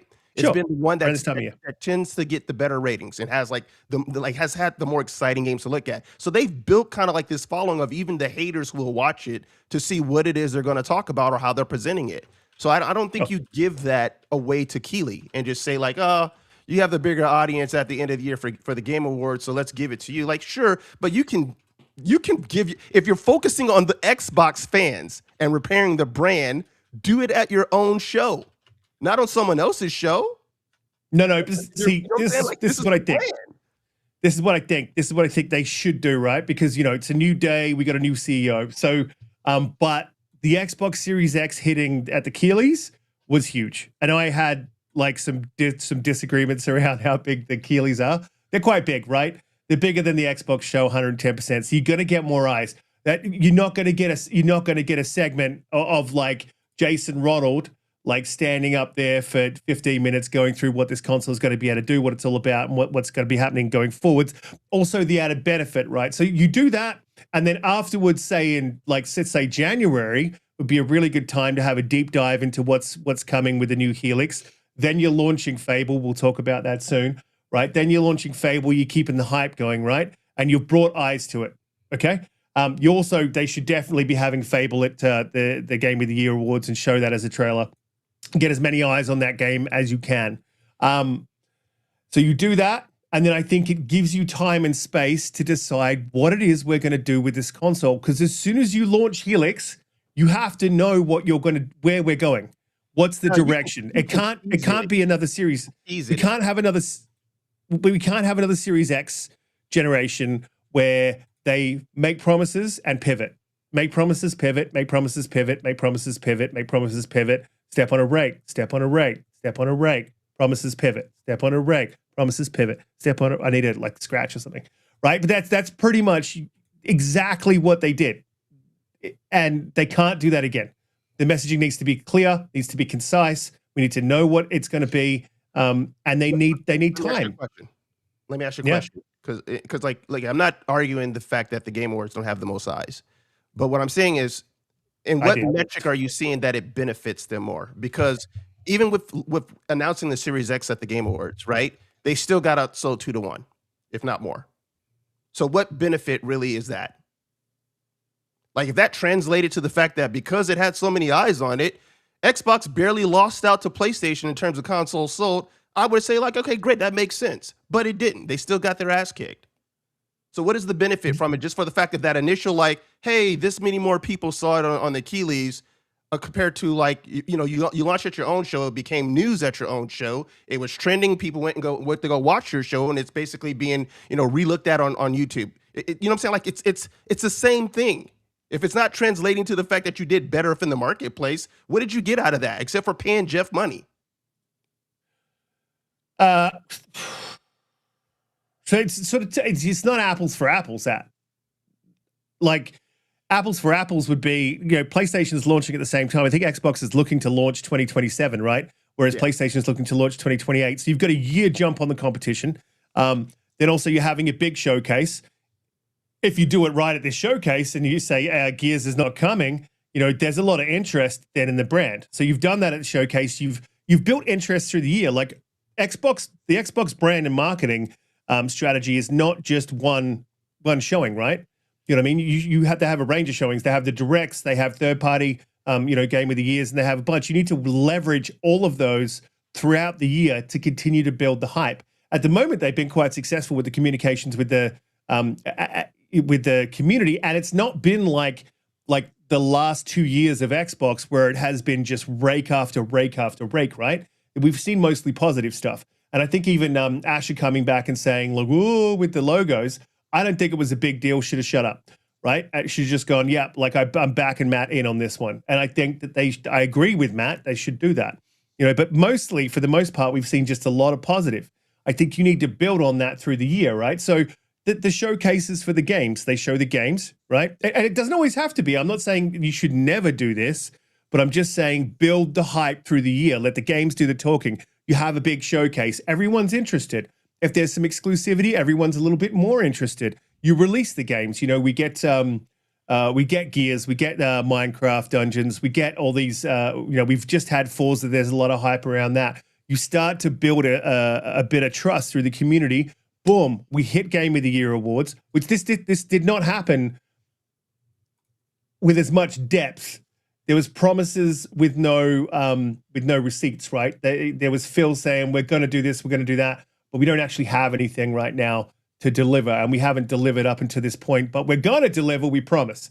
And then the console launches, and we don't deliver until probably 2023. You know what I mean? Like 3 years after the console's launched, they're delivering. So, it's not apples for apples. I think that's the way to do it. Build that positive and give yourself time to understand the community and understand what needs to happen with the brand. And to quickly flip back to your point, Holly, that you made about people, gaming CEOs running gaming companies. That's, that aren't gamers. That's the norm. That is the norm. And we've seen, look at ABK, look at EA, look at, there's been a lot of, look at Strauss. There's been a lot of, there's controversies because they are business people, right? They're trying to make money out of these properties, these IPs. But the norm is that the mostly successful, look at Jim Ryan. That's a bad example. It's a bad example. But look, look at these companies who have been hugely successful as publishers. Most of them aren't gamers, I right? don't know. I And would say gaming is a little bit of like a kind of a unique market though, where having some passion for what the medium is does make for a better like corporate head. can. You know what I'm saying? As opposed to just being like someone looking at how do we, grow the brand and make profits and numbers, because then it becomes a shrewd aspect. And gaming fans, as we've seen, like if you scroll through the internet right now on Twitter, you'll see a bunch of mixed stuff about even Asher's recent tweet, right? Where it's kind of like, why do people even care about this, right? So you have this divide of people who are like, the logos is not a big issue. Why are we talking about this? And other people are like, okay, sure, here's this, but what does it mean? Or like, and it's like there's a different type of passion that I would think that gamers have compared to a lot of different other mediums, right? Like even movies, I don't see, like I see certain stuff, but like gaming to me, I think it's a little bit more.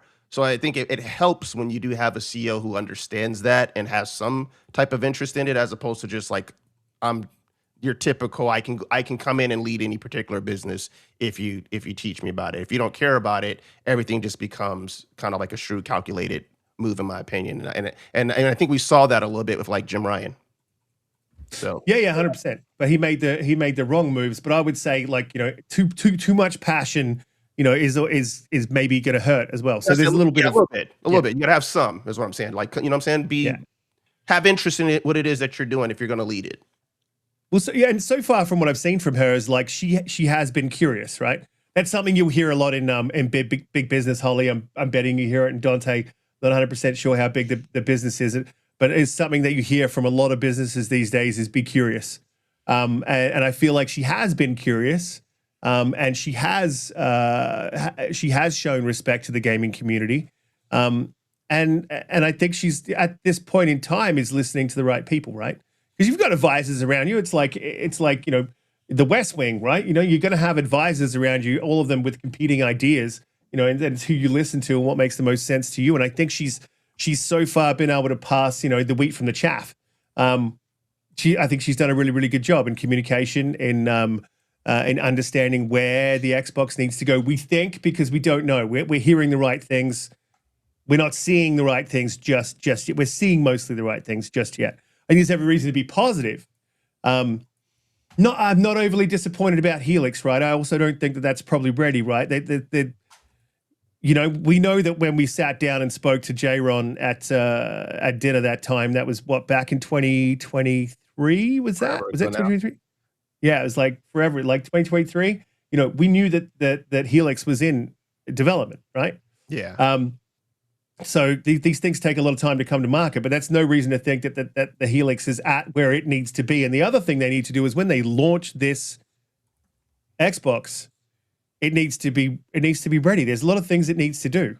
You know what I mean? It needs to have games. It needs to deliver on the PC promise. It needs to be powerful enough to, when the PlayStation comes out, either exceed or match whatever the PlayStation comes out with, and I think it will. It needs to have, a refreshed dashboard. There's a lot, I mean, that's just from all the talk, right? There's a lot this console needs to do. Maybe it's not quite ready yet, right? But they got to get it out in 2027. They got to beat PlayStation to market if they want to have a chance. I think that building that hype throughout the year is the way to go. And taking back steps like she did today, does I will agree, Holly, with it sort of gives me that little bit of old school Xbox vibes where I'm feeling a pivot, right? Oops, we did something wrong, pivot immediately. It's like, sit with it, man. Just sit with it for a little bit, see how it goes. Unless she's actually taking into account and she's planning on making changes based upon feedback. Because the thing that people are saying is, what is that thing that they launched recently? The player voice or something like that. What's it called? Player's voice. Player's voice, right? There's no point in launching anything like that if you are not going to pay attention to anything that is being said as the player's voice, right? If it's just a collection pool where you're still going to do whatever you want to do at the end of the day, then it's pointless. So unless she's really planning on making some adjustments based upon player feedback, that's the only reason why I could say, like, if you really are going to do something about it, sure, it makes sense to put out what you put. If you're not going to make any changes, if it's still going to be the status quo, then yes, you shouldn't have said anything. I do think that they're taking the player's voice seriously, first and foremost. I will say that. But it is also a very good PR thing to just do, to at least look like you're listening, Yeah. right? You're allowing people to speak. A lot of people just want to be heard, right? Even Yeah. if their thing I agree. doesn't come to fruition, people want to be heard. So it's not, it would, it, I feel like there's very little negative that could possibly come from doing a thing like that on the whole. But I do genuinely think they are interested, right? Because they want to see, because they've even had like they've had a couple things, like the one thing that came through was somebody has suggested displaying your time played in hours instead of days. Yeah. And they were like, yeah, we could do that. So they went and they did that, right? Like there are things, right? They are listening, they are looking at it. The thing today, like I think I don't necessarily equate it to the same flip-flop thing that had happened in the past. I think that she's trying to show empathy, right, to the group that's all riled up and singing all these songs about being upset, but She's talking about me I again. d- Talking about. but I don't think it's going to change anything about where those games are going. All it's No, going to no. do, all it's going to do is maybe change the splash screen, maybe not have that PlayStation logo on it, and then maybe have all of those people pissed off 3 months from now when they find out that all of those games are going to PlayStation anyway. Yeah, I agree. And to me, I still think it makes sense that if you know this game is launching on PlayStation to show a PlayStation logo. I just think it makes sense. So, you know, it's like you want, if you know that there's an audience, especially now considering the price of hardware, like now I think it's going to be harder for a lot of people to purchase multiple consoles. So Yeah. some people are going to be just where they're at, right? So I think it makes sense that if you are for sure releasing a game on PlayStation, show That's a show the good damn point. logo. It doesn't, you know, it doesn't make sense to me to just be like to appease the fandom who just don't want to see something PlayStation related, and then you miss out on advertising when someone's like, I didn't even know this game was going to come to PlayStation. I would have purchased it, right, or whatever the case is. So Yeah, I mean, it's you don't want the discourse. That's the thing. That'll be negative discourse. You don't want the discourse. I 100% agree with Holly's view on that. You do not want that discourse. Like, is it? Isn't it? Is it? Isn't it? Like that. We just need clear, concise messaging. So to not display the logo, if that's what you're doing, would be a mistake. But also then to force to not force PlayStation to show your logo is a huge misstep. You know what I mean? That's Well, advertising yeah. for you over in the brand. yeah, I agree. Especially So- even even the Yeah, for front games you know you're splash screen. releasing, and if they're like, we're going to Yeah. put it in our showcase, and you guys just show the PlayStation logo, I agree. Yeah, But and what yeah, we I was agree. yeah with the splash screen, Holly, like that's just weird, man. You've removed something out of a game that just should be there, right? It's you're the publisher. You should have every right to show your splash screen, and that You just don't sort of make shows Ubisoft you do that, right? right. Yeah, and it just shows you the Pettiness. how PlayStation are. Like PlayStation aren't coming to the party. PlayStation are putting the foot on the neck. You know, and we've got Matt Booty here, the guy who said we can spend them out of business, and we should. And so I think, you know, I'm not saying like let's not spend them out of business, but like let's spend them into a corner. And I 100% agree with Fonz before, and I don't think he was trolling Holly. What about I money think hatting? like they should go after money hatting as well. 100%. Bring some of these exclusives over. I don't want to hear anything about money hatting if you're going to see a situation where studios get closed. Sorry. I don't want to hear anything about money hatting if then later, like some studios that you guys have get shut down in the process, but you have money to block down some other game from some other place. Like, I don't want to hear it. I agree. Yeah, interesting point. Interesting Yeah, point. there's been Yeah. some chatter this week about people saying, well, I don't care if you close Double Fine and Compulsion and all these others, as long as I get more, bigger, better for me. And I'm like, what? Yeah. You can't be serious. Yeah, people are very short-sighted in that regard. Well, I don't agree with that take at all, especially if you got, you know, those are talented studios, and they offer unique games that other studios are not putting out. So no. Which games? Which studios? Double Fine and Compulsion. Right. So Oh, this is my villain arc. I would. Don't. Sorry, I Yep, would do not it. have.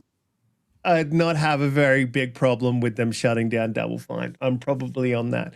But listen, I'm not. Again, I wouldn't like that they're going to shut down a studio. I don't know. I don't want to see that, especially Tim Schafer, like as an absolute legend of the game.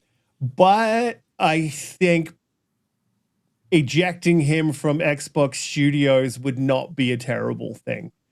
You know what I mean? I feel like he's not how do you say this? This is going to upset some people, man. Say what? Who are we talking about again? Tim Schafer. I don't feel like he's operating his game studio in a responsible way. I feel like he's just making whatever he sort of feels like he wants, right? Or whatever the studio comes up. I Well, think that's responsible. they're not trying to sell games, man. Kiln You know what I mean? is Like, not, but Kiln was not like a game that was really in production. Did you watch the thing about Yeah. how that Yeah. came around? It was Yeah. just like people throw in their ideas and they noodle on it like in their spare time and whatever, right? And then when something finally gets to a point where it's like close enough, then the whole studio just buckles down for a little bit and finishes it. And like, I don't see it. I think that's fantastic. Like for them to have the ability and the leeway to be able to do something so special and unique like that, I think that's really cool. And Kiln was very highly praised. yeah, I mean, like, was it? I didn't play Yeah. it. It wasn't. It didn't look like it. Look, sure, they don't make Zeitgeist games, right? But I mean, like, Psychonauts is pretty amazing, right? And that kind of thing, you know, that outside of the pale games. I'm not saying don't make outside of the pale like creative games like he does, but I think what he's what he's launched recently on like Keeper was a great idea. But it didn't feel like it was fully fleshed out. Just playing. I played maybe a couple of hours, and I'm like, no, you know what I the mean? game, It's a the walk, last half of the game is fantastic. but it's a walkthrough I experience, think right? it's just not your type of games, It's Riskit, you, and that's Riskit. okay, That's man. it. This would be That's like they don't make the exactly. type of games that I'm interested in, but that doesn't mean that there's not a segment of people who are completely interested in those type of games and don't care for our Exactly. big budget AAA games, right? They Right. like those type of experiences versus the stuff that we mainly enjoy. So I think you got to have that diversity in your lineup to attract all different types of gamers, because everybody isn't just like us who enjoys, you know, the big heavy hitters. Yeah, well, I'm not saying the big heavy hitters. I like some of the smaller games as well, right? But I just think that I don't think they've landed with me. Yes, but I don't think they've landed with the wider community really either. Like, I don't think they've been big hits. I don't think they've. Do you know what I mean? Yeah, I mean, You know what I'm saying, bro? I think it's weird to me. I think the one space where it seems like indie games tend to sometimes get like these flashes where they become like this out of nowhere hit is in PC for some reason, right? I think it's been hit or miss for a lot of it's outside of like Nintendo for like those type of experiences between PlayStation and Xbox to actually get like really large mainstream attraction. But then you'll see like PC have some weird game that was, you know, had a really, really small budget, and then, you know, it became like this Mutagenics. this crazy hit. Mutagenics is just repo. Yeah. Like, Yeah, exactly. peak. Yep. Like, these games are fantastic, and they're these small little like friend slop games that are so much fun, and they sell so well. And like console really misses out on all of those, and I'm I sure agree. that they would sell tons of those, right, if they were on console.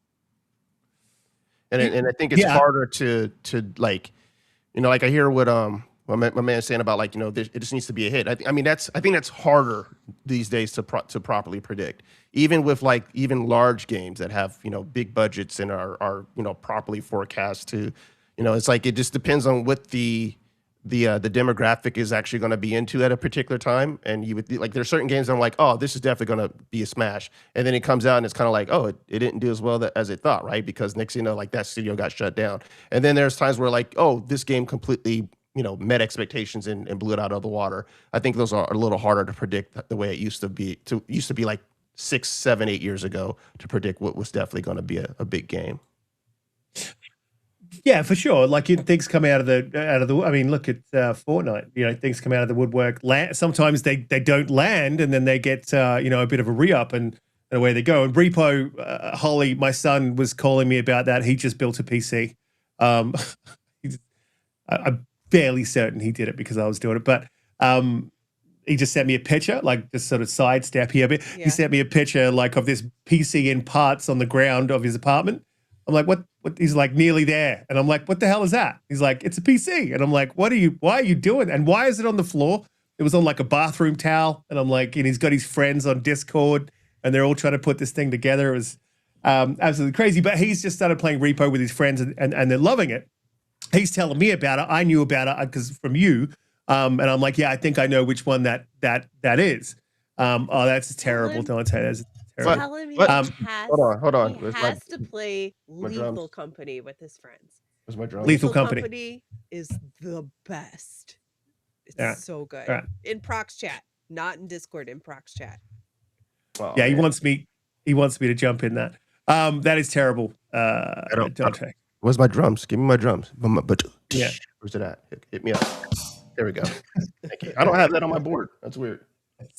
So I'm going to give myself an applause. 1 second. Still waiting. Wait. No, it's going to happen. Give it a moment. Let it happen.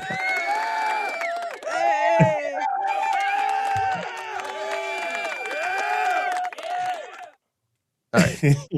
Continue on. Yeah. Terrible. Great dad joke though. Yeah, I mean, look, but I don't think I don't think that ejecting him is you've got. So look, he's not surviving with making Keeper and Kiln. What I'm saying is when I say that we want him to have a hit. We want him to have a hit somewhere in between those, right? Like make these experiences and somewhere like between every 2 or 3 games, have one that kind of takes off and surprises the market where it's like, oh man, this thing was really, really popular and it sold a few million copies. So I agree. I want to see Tim Schafer get a really big hit. Yeah, I mean, and he needs to. He knows how to make those games, and maybe he's cooking something in the background. They're just making a couple of little small games, sort of putting them out, right? And that's fine. That's cool. I'm cool with that. But like at the next one, they need to have something that's like a little bit more not mainstream, but that hits a bit of a broader market, right? Because I think that they're very niche the game. So and I think the money hatting thing, like I think, look. I'm all for put your foot on the neck, right? You are competing with PlayStation. You're also competing in other markets, but that is a market you're in, and you should compete with whatever you can. And if you see a game that you think is going to be, the next thing, right? By a good studio, or maybe big up some indie developers, like money hat some stuff. Doesn't always have to be a Tomb Raider. Doesn't always have to be a Witcher or something massive that you're trying to money hat. Like, you could get a hit, and Expedition 33 could have been that perfect game. You know what I mean? They could have put a little bit more money into that to help the developers, give it an extra year. They could have, maybe they could have done a bit more platforming work or something. But that game was amazing, right? But it did everything I need to do, right? Won a bunch of Game of the Year awards. Made them sold a bunch of copies. I think it did more than what they would have ever expected for that one. All right, so question for you though, because like with money hatting, like the return on investment is everything, right? So if you're coming to a studio and you're saying like, hey, we're gonna cover your development costs or whatever the cost was for your advertisement budget, whatever that number is, it has to make sense that like, okay, you sold enough copies by having its exclusive window on Xbox for 6 months, whatever the case is, that enough copies were sold where it made sense as to why that money went there as opposed to going to somewhere else. Because we already maligned Xbox for them being terrible with their marketing, right? So it's kind of like if you're taking money away from things that could go to better marketing or to help out some other studios in house to put out a better product, but you're money hatting some other games that are coming out. Like if you didn't make at the end of the day, if you didn't actually get a good return on investment for keeping it exclusive for 6 months or whatever on Xbox, that looks bad, right? Because then we're back to like, well, you guys aren't still doing things we're asking you to do for the Xbox platform, which is properly advertise it and push your games. But you had enough money to get this whatever game that you thought was going to be hot and pay for it for 6 months or a year. What's your return though, right? What is your return? That's the thing. How you measure that return. And with exclusivity, it's very difficult to measure the return on exclusivity, which is why we were in the Xbox is in the situation that it is, because they couldn't demonstrate to Satya the return on that exclusivity. And it's very hard to demonstrate when you don't have games to demonstrate that, right? It's even worse. So they're in a rock and a hard place. We don't have the exclusivity. We can harken back to the Xbox 360 and show you how that worked, but very different time. And we can't show you now in the modern times. And what they could show is maybe PlayStation's, which maybe wasn't a pitch that was made, but what they could have showed is PlayStation's success with exclusivity and Nintendo's success with exclusivity, and that Xbox has had success with exclusivity in the past, and also money hatting, right? Because Nintendo, has done that, and generally they bring their studios. It's not the same, Same with the PlayStation guys. We money hat and then we buy the studio because not the same. It is the same, right? It's the same. It's exactly the same thing. You just got to pick the right games. You got to have the right eye, right? You know what I mean? Like if you've got a guy out there recruiting for the New York Yankees or the Knicks or whatever, the Philadelphia Eagles, right? And he's not picking the right players, that team's going to suffer, right? So it's also about that. There's a lot sort of feeds into it. They're going to pick the right ones. They're going to money hat the right ones and get that return on exclusive. You can't it's not just a generic thing. This is creative industry, right? So you've got to have the eye for these things early on, which would be tough to do. Very tough to do, right? And like sports teams get this wrong all the time. It looks like their player's he's gonna be a guy. He turns up in the NFL or my sport, the AFL, and just doesn't deliver, right? Yeah, it happens. But you've got to get a good 25% of those games, your first party and your third party, right? You've got to, when you green light those things, you've got to get a 25% right, and they got to hit. Yeah, Xbox hasn't really done that, so it's been in the previous generation. We're starting to get there now, man. We're seeing it. Forza smashed it out the park. Expedition 33 smashed it out the park. Yeah, even though that wasn't exclusive. I think they've had more hits than misses, especially over the last 2 to 3 years in terms of just putting out quality games. And I'm glad that they're actually seeing the the reception, especially for things like Forza and what they saw for Expedition. So I just hope that trend continues. I want to address something here for Oates. Like in normal cases, I would completely agree with you, but like I think now, especially with the cost of everything being completely, completely inflated, right? For the cost of what consoles are going to trend to, because I foresee that the next consoles are going to be upwards of $800 to $1,000, if not more, right? Whatever the next consoles are between Xbox and PlayStation. So I think it's harder. Like people are going to be kind of entrenched to where they're at to purchase that one product. And if someone is like, hey, this particular third-party game is on Xbox because Microsoft money hatted it for 6 months to a year, they're not going to go spend $800 to $1,000 on the Xbox and versus just wait for it to come to PlayStation, especially at the cost of the console at this particular point in time. They're just not. It made sense now where we had you can get a companion device for $299. But I think those days are probably kind of gone if what we're seeing is going to be the trend for the cost of hardware. So now it's like you gotta get people where they're at, right? You gotta get your best chance of someone purchasing or getting into Xbox out the gate, or if they're playing primarily on PC. But I don't think they're gonna get a bunch of PlayStation folks to be like, oh, this game which is really, really popular is exclusive to Xbox for the first year or 6 months. I'm gonna go spend upwards of $1,000 to get the Xbox first. They'll just wait it out. They're like Xbox fans have done the same thing for the Final Fantasy games, right? They just waited it out. For those who didn't go out and purchase PlayStation, they're just like, okay, if they're eventually gonna come to Xbox, I'll just wait it out. And it's been years before these games are finally coming over to Xbox.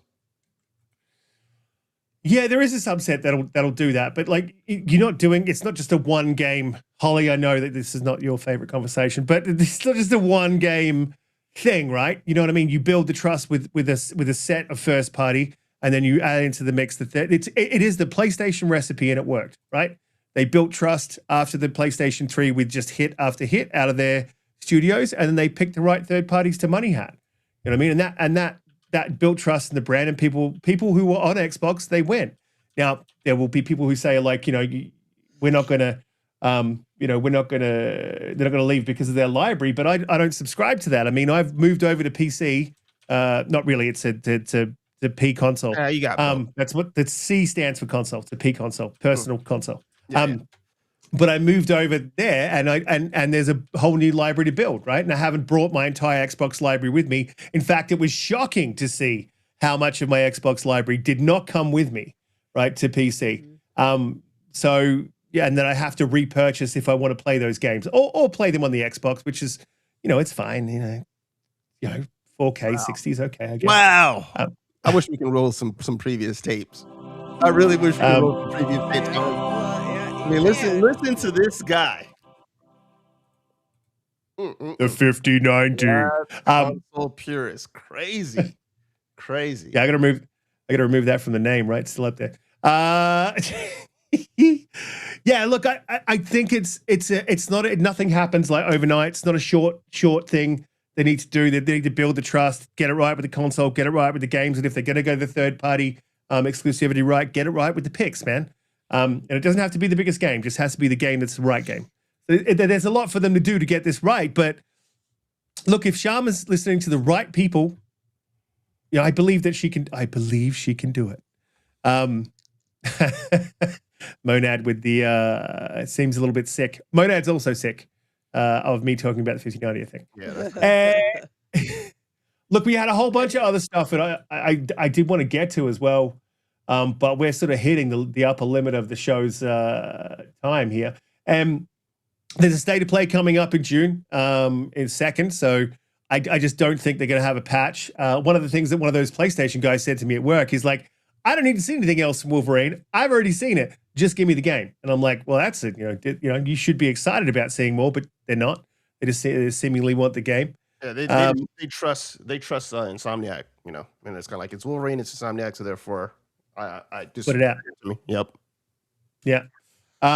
There was a couple other things that I wanted to touch on just real quick. The Chinese GPUs, I want to come back to that on the next show, because I think that's very interesting. If those markets get a little bit of, if those GPUs get a little bit of adoption, or the GPUs they can have an SDK that sort of bolts into the AMDs or the NVIDIAs, and they're very good. Well, there's some new Chinese GPUs, right? But I'm saying if they come to market, would either of you purchase one? Well, I mean, I got a 5090. I'm just say you're building your PC from scratch and you didn't have your 5090, and they have a one that's 5090, but maybe it's $300 cheaper than the NVIDIA's offer. Equivalent, yeah. So equivalent. Made one, and $600 cheap. Hey, look, it would need to be significantly cheaper. So Australian, that's $600. So let's expand that out. Let's say it's $700 cheaper or $650 cheaper. Sorry, in your money, $300. So it's say $350. Understands what I'm getting at here. What my concern would be. Yeah. So thank you, BT. He knows what I'm getting at here. That would be my concern about. Well, I mean, that's literally what I posted, and I got there's a lot of people from China who weren't happy that I posted that. And they come at me, right? Yeah. But yes, it's a legitimate concern. It has to be asked. It has to be put out there in question. The CCP approved. Yep. I mean, the other thing is, they actually found, I think it was a small town in this is sort of off thing, but this is how a little bit scary this is. They found that the CCP had hacked into the water supply, and they hadn't actually done anything, but they had full control to flip switches, turn things off. And if you know anything about reverse osmosis and how these plants work, like, you can poison that water. Like, it's not hard to do. Just a little bit too much one chemical, and bye-bye. So, yeah, I mean, yeah, there is that concern that, you start using Chinese GPUs, you might have a bit of a spyware issue. But would I buy one? I mean, what are they going to do to me, man? Really? What's the CCP going to be interested in Riskit for? That is no all my, adult content browsing. That's fine. Whatever. Put it out there in the street. Are you talking about no shame in my game? Big furry Yeti feet. That's what he's into. Are you talking about that game Shower with Your Dad on Steam? Wow. No, absolutely not. I don't even know that is crazy about, sir. That is crazy. Time to crazy rap. Game. Time to rap. That's a literal game, by the way. Yeah. Shower with Your Dad. That's crazy that someone's like, I'm gonna make a game. I'm gonna make it about showering with my That's dad. really a game. Right. That's a It's real game. crazy. The only That's guy real good. here that's a dad is bringing that up. That's yeah, I know, right? That's a real, right. It's weird. It's weird. There, Riskit. And what was it? Was it the penis jousting, where you basically like you're just a bunch of penises jousting each other? Genital jousting. Genital jousting. It's funny, right? It's a really funny game. Yeah. That is hilarious. Crazy. Oh, that's what we're ending on. Let's end with.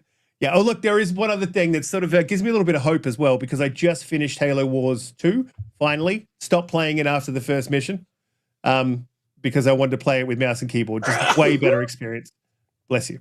Yeah, we got to get Holly out of here. But the Halo remake is not really being produced by the Halo Studios project, so that gives me hope that they're working on. There might be Halo Wars in the works. There might be, the next experience is coming a lot quicker than we think. Good.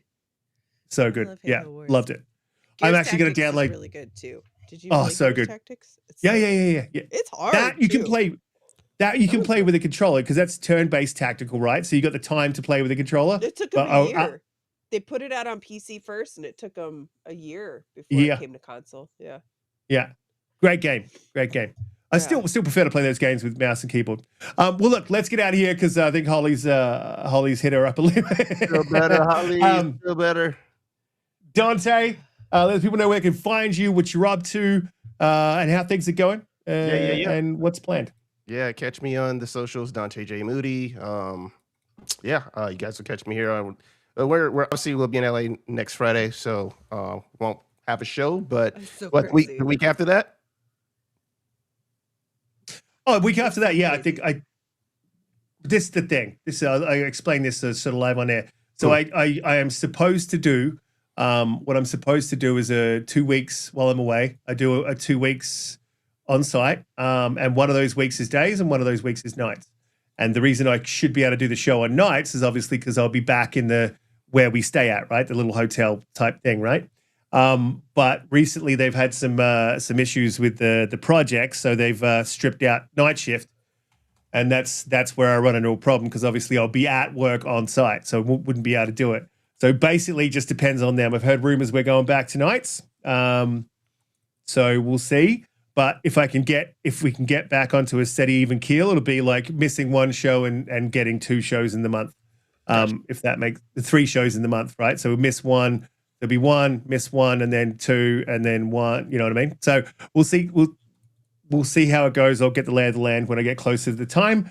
But I'm spewing I'm not going to be there at the June showcase, because I just look at I wanted to get this stuff sorted and done. I've got the missus heading over to Spain with the kids, so that I need to sort of be here in country around the same time as well. Just in case anything sort of goes wrong. Spain's not really what I would call the safest place, and I don't really completely agree with her going at the moment, but it is what it is. So yeah, I wanted to sort of remain in country if anything sort of is required of me while we're here. So yeah, that's the wrap on what's sort of been going on in life, and why I'm not going to the showcase, why the show's a little bit infrequent. And I'll be working on all that in the background, as well as getting rid of EV Mux, which will make Holly the happiest girl in the world. Holly, let the people know where they can find you, what you'd be up to, and plans coming up. Sorry, I did something to my thing and I don't know what's happening. I need to play. Right. So look, let me. Well, look, you do that, and I've got something else that I wanted to. So look, I want to play with the. Is she frozen? I think she's frozen. No, I'm here. You back? Look, I'm going to boot up this 5090 in a. I'm going to boot up this 5090, I think, in the next couple of days, and I'm going to do a bit of streaming. So it should be, yeah. So jump on the channel. I'll whack it up on the channel and just do a bit of playing around with OBS and having some fun. So if you see me booting up live, I won't advertise. There won't be any like pre-thing. If you see me live, jump in, say good day. Holly, how you doing? You ready? All right. I'm here. Still look amazing, by the way. Like amazing. It's only day 2. My nose will be bright red probably by like 4 or 5 because of all of the blowing. I'll be in LA in 5.5 days, which is insane. I can't Say hello to even believe it. So I will get to meet all of you people in the chat that I know are coming, and then probably some more that I don't know are coming. Thank you, Oats. I was trying to text Oats in the chat, and I hit a button, and now my window is full screen, and I don't know how to get out of it. So that's a cool idea. But thank you, everybody, for being here, and we will see you, I guess, in 2 weeks. And Yep. at that time, we'll have a whole bunch to talk about. Me and Donte will be talking about Hopefully, a all whole the bunch of good stuff. all That's the what we're dumb things not walking through Skid Row. That would be yeah, high on the priority list. yeah. And yeah, we'll be here. So make sure to come and talk to us and hear about all the cool things that we saw. And keep an eye. Awesome. We'll Yep. obviously probably be posting on Twitter and stuff as well. So we'll try to share our experience with you guys. Yeah. Yeah, man. Yeah, I'm so disappointed I can't make this one, man. I know, man. I wanna- sent you a message in DM because I was trying to gauge your interest, and you didn't respond. So I was like, all right, I Yeah, guess he doesn't want to did. come out. He did. He asked me a while ago. He was like, "Should I ask Riskit?" And I was like, "Sure. Let's see what he says," or something. Yeah. Again,